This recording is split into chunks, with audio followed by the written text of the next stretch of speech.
প্রধান বক্তার আগমন, হরদানে গোলাম রব্বানী যুক্তি সাহেবের আগমন, মিরপুরবাসীর পক্ষ থেকে লাল গোলাপ শুভেচ্ছা, গান্ধীবাসীর পক্ষ থেকে, লাল গোলাপ শুভেচ্ছা, নগরবাসীর পক্ষ থেকে, লাল গোলাপ শুভেচ্ছা, ভাতপাড়াবাসীর পক্ষ থেকে লাল গোলাপ শুভেচ্ছা। লিল্লাহে তাকবীর।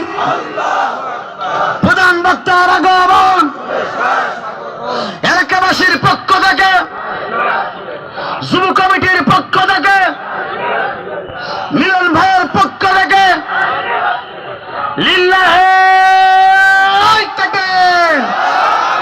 আলহামদুলিল্লাহ,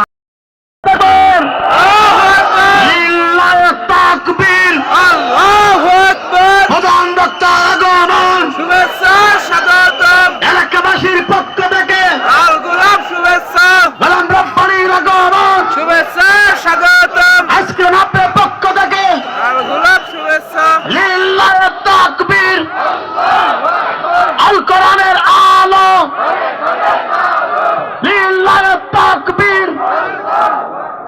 আলহামদুলিল্লাহ, আজকের মাহফিলের সম্মানিত প্রধান বক্তা, গোটা বাংলাদেশের বক্তৃতা জগতে উজ্জ্বল মস্তিষ্ক, আমার অত্যন্ত শ্রদ্ধা ব্যক্তিত্ব, যিনি কোরআনের মঞ্চে কোরআনের কথা বলার জন্য এসেছেন এবং যারা আলোচনা শোনার জন্য আজকে অনেক দিন ধরে এই ভাতপাড়াবাসী